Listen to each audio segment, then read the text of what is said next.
Halo semuanya, kembali lagi nih di Flows. Kali ini Flows bakal membawain suatu hal yang berbeda. Dan lagi kedepannya Flows juga bakal mengadain konten-konten yang berbeda dari biasanya. Dan yang pastinya nggak kalah seru dari sebelum-sebelumnya. Sebelumnya, kenalin dulu nih host baru kita. Hai, gue Fauzan, aka dipanggil anak-anak Jawer sih. Di sini gue personil baru lah di The Flows. Jadi gue yakin kedepannya tuh bakalan makin seru, banyak banget yang menarik lah pokoknya buat lo tonton. Karena terserah sih lo mau percaya atau enggak, karena kita sekarang masuk di percaya, gak percaya. Take a look at this viral video from La Junta in southeastern Colorado. It looks like ghost or an alien. We had pretty bizarre things happen. Happened here in the San Luis Valley back in the late 60s. Where conspiracy theories are running crazy, and it's just going to get worse.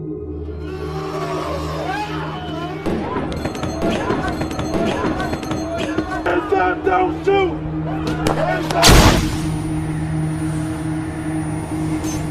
Jadi di Flows kali ini di percaya nggak percaya ya, gue mau cerita dulu nih Ja, tentang pengalaman gue selama tinggal di Jakarta dan gue kuliah di suatu universitas Jakarta Barat lah. Oke. Tapi kayaknya kurang asik kalau misalkan rada terang nih. Bener Kita banget. matiin dulu aja kali ya. Boleh. Mantap. Jadi karena mungkin vibes-nya sedikit horor atau menyeramkan ya. Jadi awal kisahnya itu adalah kayak yang gue bilang tadi, kan gue kuliah di universitas swasta lah di Jakarta. Dan di sana gue ikut suatu organisasi radio dan gue biasanya itu siaran sampai malam ya. Oke. Gue siaran sampai malam, Terus? ngambil program horor itu kelarnya bisa sampai jam 10 malam. Dan malam di juga. kampus gue itu udah mulai sepi tuh jam 7 aja udah sepi banget, itu kelas terakhir jam 7 dan gue siaran baru mulai jam 8 malam, which is itu udah sepi banget kampus. Dan pada saat gue siaran horor itu ada yang menerjunkan diri dari lantai 8. Anjing, seriusan. Serius, Ini real, orang. orang beneran. Gue lagi siaran horor nih, program horor itu gue padahal udah mau closing. Gue inget banget tuh kalau nggak salah jam 9.50 tiba-tiba gue denger suara dar, kenceng Udah banget, gila lu serius. kenceng banget. Gue kira kan kayak meja atau kursi gitulah jatuh, tapi gue pikir lagi suaranya tuh kayaknya nggak bakalan kayak gini, suaranya tuh padet gitu.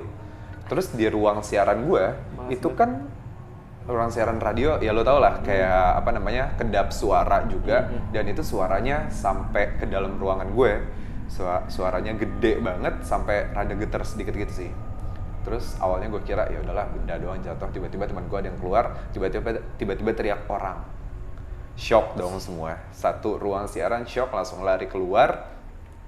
Dan gue ngeliat di tengah-tengah kampus gue udah ada yang ngegeletak kayak gini. Aduh, males. Udah ada yang ngegeletak, posisinya kayak gini. Di situ shock banget dan kita nggak ada yang tahu mau ngapain. Di situ anak kampus atau apa namanya, mahasiswanya tinggal gue dan tim siaran gue doang. Itu udah bener-bener kosong. Gue udah nyoba telepon ambulan tapi nggak ada respon. Terus orang-orang kampus seperti security yang bersih-bersih itu dia nggak berani melakukan tindakan. Karena gue sempat tahu juga dari teman gue yang bekerja seperti itu di luar tanggung jawab mereka. Jadi mereka nggak berani ngapa-ngapain. Jujur gue juga takut awalnya mau megang, karena gue mikir tuh apakah ini ulah manusia kah? Atau ulah sesuatu yang nggak terlihat lah? Atau itu kemauan dia sendiri? Di situ salah satu di tim siaran gue melakukan inisiatif karena dia ngeliat ada pergerakan di badannya. Dan akhirnya temen gue ngeberaniin buat ngecek nadinya. Di situ dia masih ada katanya, masih berdetup lah nadinya, masih ada. Dan langsung ngasih tindakan, mau dibawa langsung ke rumah sakit. Temen gue ini langsung ngomandoin lah, tolong ambilin tandu, siapin mobil buat dibawa ke rumah sakit segera. Di situ gue juga ikut bantu ngangkat si korbannya ini karena gue lumayan takut juga ya, gue nggak berani megang bagian atas. Itu traumatik tuh situ. Betul. Terus apa namanya ya? Gue megang bagian badannya aja lah. Gue bantu angkat bagian badan, naikin ke atas tanduk. Setelah itu dibawa keluar ke lobi lah, biar langsung masuk ke mobil. Nah tapi sebelum itu temen gue tuh yang megang bagian kepala cerita lah, ngasih tahu ke gue. Aduh, mager gue. Udah apa ya? Udah lembek gitu, udah nggak beraturan lah segala macam. Dan banyak darah lah di tangannya gitu juga habis megang bagian palanya itu. Terus setelah dibawa itu ya udahlah, kita masih nunggu kendaraannya karena belum siap ya, masih ditaruh di lobi gitu. Temen gue ngecek nadinya, di situ dia udah nggak ada. Terus ya udah langsung merenung sejenak, berdoa dulu lah sedikit karena ada shock juga. Setelah itu gue balik lagi ke ruang siaran karena kan gue masih on air gitu loh, gue masih siaran, belum dimatiin, belum apa, masih keep profesional lah gitu. Terus gue balik ke ruang siaran, gue closing dan lain-lain segala macam, matiin, ya udah beres. Pas gue keluar lagi, si korban udah dibawa ke rumah sakit. Pada hari itu selesai. Itu kejadiannya malam Jumat, dan keesokan harinya gue balik lagi ke kampus, itu udah bersih banget di situ.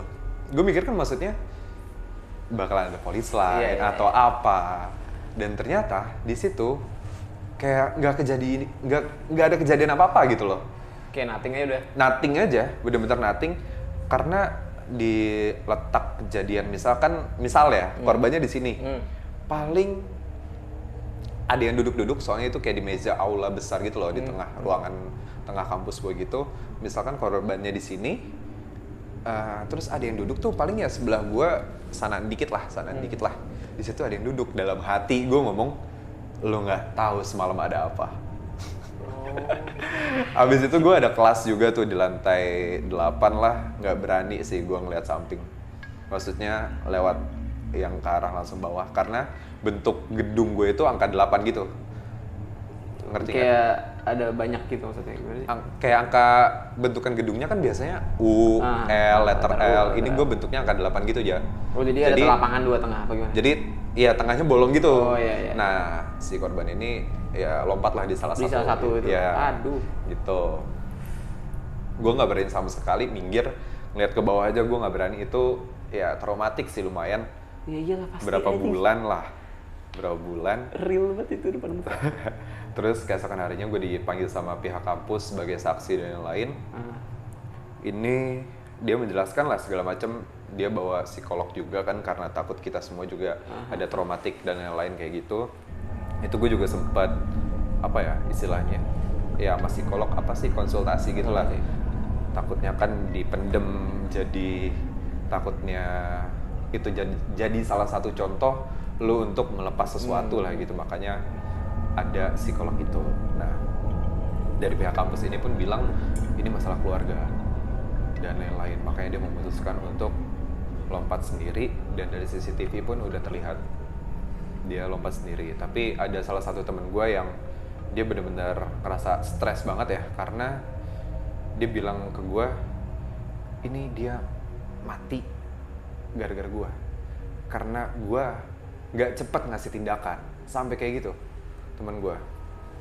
Mungkin karena dia yang tadi gue bilang, temen gue yang ngasih komando itu, dia yang ngerasa bener-bener apa ya, meninggalnya dia tuh karena gue kurang sigap, gue kurang cepet gitu loh. Gue nggak tahu pertolongan pertama yang harus dilakukan tuh apa, kayak gitu. Nah, jelang seminggu 2 minggu, gue ada siaran lagi di luar kampus lah. Kebetulan gue juga penyiar di salah satu radio swasta, tapi masih streaming gitu. Di situ ada program horor lagi. Dapat lagi tuh. Nah, beda, tapi kalau di situ dia udah ada announcernya sendiri, dan kebetulan announcernya ini indigo gitu. Dan karena itu program baru, gue diminta untuk jadi bintang tamu dulu lah, gitu di awal. Dan di situ gue bukan konsultasi, cerita aja ya tentang, gue belum ceritain lengkap cerita gue cuma ngomong ke dia, misalkan lu si announcernya itu dan lu si indigonya itu, gue bilang gini, bro, gue ada sedikit kejanggalan di otak gue sama suatu peristiwa yang pernah menimpa sama gue. Yang gue maksud adalah kejadian itu, tapi gue nggak ceritain kayak gimana. gue pengen tahu banget sebenarnya tuh apakah dia memutuskan sendiri atau enggak gitu. Akhirnya dia dengan caranya dia membantu gue katanya ya buat melihat apakah kejadian itu Real karena kemauan atau real karena kemauan atau karena sesuatu. Terus pokoknya ada istilah semacam transfer energi dari si announcernya ini, kayak transfer energi misalkan tangan gue gini, dia kenangan gitu apa gimana? bukan dong. Oh, kirain. Maksudnya kenangan? Maksudnya kenangan dari si korban. Nah, jadi pokoknya cara transfer energinya itu gue lucu juga karena gue belum pernah kayak gitu. Jadi dia kayak misalkan tangan lo kayak gini. Oke. Ya udah gue kayak gini aja. Dia tuh kayak ngasih energinya dia buat gue membantu gue ke alam sana. Jadi waktu itu singkat cerita gue udah masuk ke alam sana lah. Gue nggak tahu ini hayalan gue atau gue beneran kesana, tapi kayak real aja gitu loh kejadiannya. Jadi pas begitu dia nyuruh gue pejamin mata sambil kayak gini lah mentransfer energinya dia dan dikasih sugesti sama dia biar gue bisa kesana. Akhirnya gue bisa nyebrang kesana setelah gue melihat suatu mata gitu deh. Tar dulu, sorry. Lu yang ngerasain itu? Gue, karena gue maksudnya penasaran sama kejadian itu. Iya. Gue iya, pikir dia. Karena enggak, jadi gue yang datang ke sana. Gokil. Jadi si Indigonya ini membantu gue untuk mencari tahu. Cuma sekedar membantu aja gitu. Jadi setelah pokoknya yang gue ingat adalah yang gue lihat tuh pertamanya mata. Setelah itu gue langsung ke TKP nih. Gue udah sampai TKP.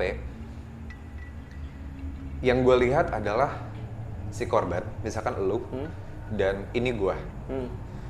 Jadi di bayangan gue nih, kita tuh kayak lagi face to face gini. Aduh, Kita lagi face to face gini. Males banget dah gue baca konten ginian dah. Kita lagi face to face. Wah, gue merinding lagi. Males. Gue merinding. Lu gila-gila deh. Terus? Gue lagi face to face gini. Terus dia ngeliatin gue juga tapi kayak kosong aja gitu. Oke. Terus Gue jadi males nih ngeliat mata lu nih. Terus? lama-lama tuh gue kayak berpindah posisi. Jadi kan bentukannya tadi kan angka kayak ya ambillah satu bulat gini aja. Bulat gini. Misalkan gue ini yang tadinya face to face sama lu di ujung sebelah sini, tiba-tiba tuh pandangan gue pindah ke seberangnya gitu. Oke. Jadi gue ganti point of view, betul. Ganti point of view, gue jadi orang ketiga ya berarti ya kayak gitu ya. Jadi orang ketiga, jadi gue melihat si korban dan orang lain ini. Dan setelah itu gak lama kemudian kelihatan deh tuh tiba-tiba dia menjatuhkan diri. Dia menjatuhkan diri. Berapa kali itu keulang, jatuh sampai bawah, terus tiba-tiba Gue takut dah sumpah. jatuh, tiba-tiba balik lagi, dia lagi di atas, jatuh lagi. Kayak apa ya, kaset rusak gitu, kayak keulang-ulang gitu terus. Kayak ini. Ya pokoknya kayak kaset rusak, keulang-ulang terus.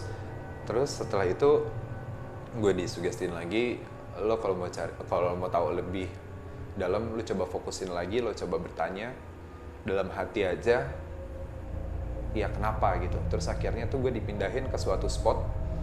Satu spot pertama itu adalah di luar gedung gue, di situ ada pohon. Gue nggak tahu kenapa, gue kayak dipindah gitu loh, kayak kayak travel aja gue.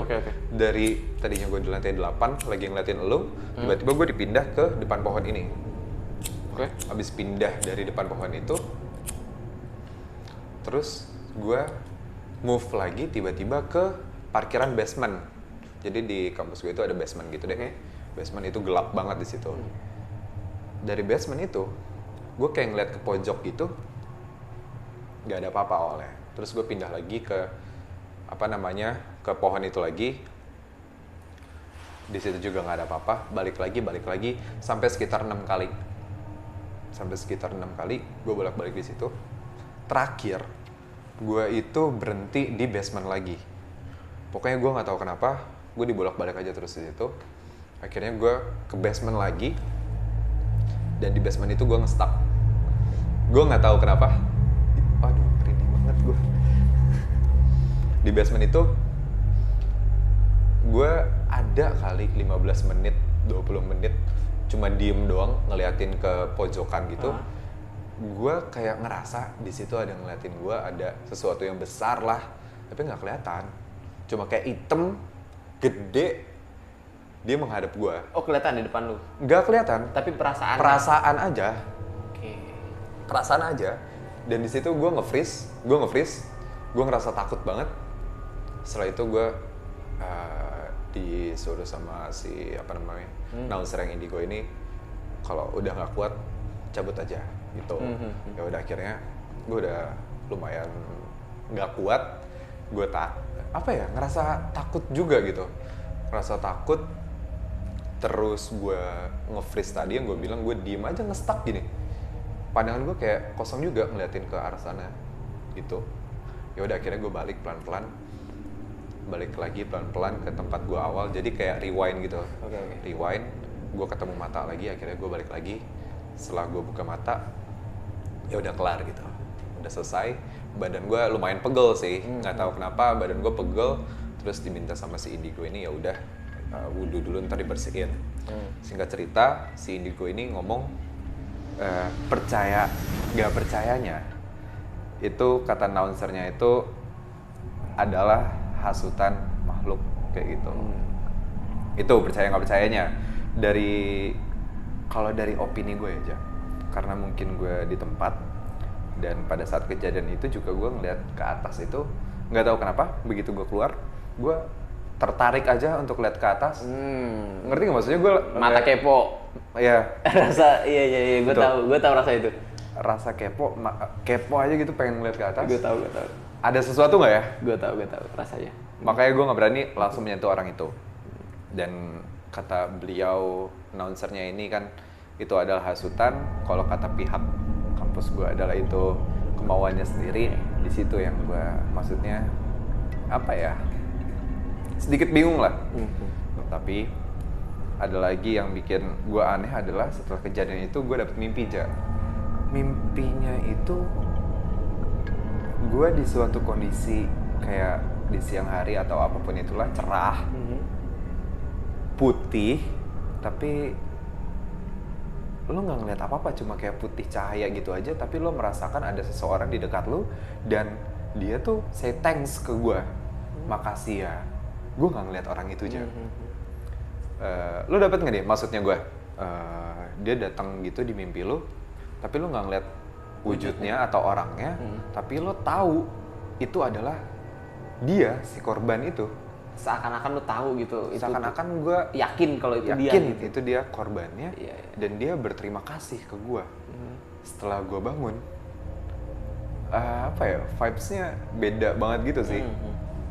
Rada sedikit haru, tapi bingung gitu loh, Ja. Kalau kira-kira dari opini lo tentang cerita gue barusan, apa? Ya sejujurnya ya, gue tipikal orang yang gue yakin sih, maksudnya pasti di antara lu pada nih juga ada yang mirip-mirip kayak gue. Jadi gue tuh orangnya percaya akan adanya hal selain dunia nyata ini. Oke. Tapi di satu sisi gue karena orangnya tidak peka, nggak pernah ngerasain atau gimana. Jadi gue sedikit tidak percaya akan kekuatan-kekuatannya. Ngerti nggak maksudnya? Jadi gue meyakini adanya sesuatu hal yang di luar itu. Oke. Tapi gue tidak meyakini adanya kekuatan-kekuatannya. Atau lebih tepatnya percaya nggak percaya lah gitu Iya, ya. seperti dia ingin mempengaruhi atau kayak gitu. Itu kayak yang gitu-gitu. lu Gua kurang percaya. Mungkin lu belum ngerasain langsung kali. Karena gue belum ngerasain Mau. langsung. Enggak dong. Oh. Jangan Enggak. dong. Siapa tahu kan gitu, pengen nyoba experience-nya gitu. Jangan Karena dong. bener-bener nakutin banget sih. Dan ya itulah, itu cerita gue di kampus tercinta gue ya, yang sekarang gue masih kuliah di sana. Berarti lu secara nggak langsung lu saksi mata sebuah urban legend atau yang nantinya bakal jadi urban legend, karena ini baru ya kejadiannya. Gue semester 2 sih, sekitar setahun, 2 tahun yang lalu lah, 1,5 tahun yang lalu. Baru lah. Si baru. Maksudnya masih ketika fresh. itu sudah 5 atau 7 atau ke atasnya Bakalan jadi legenda. bakal jadi urban legend tuh ya. Segitu aja cerita hari ini. Ini udah atau enggak? Balik lagi ke lo. Percaya nggak percaya. percaya?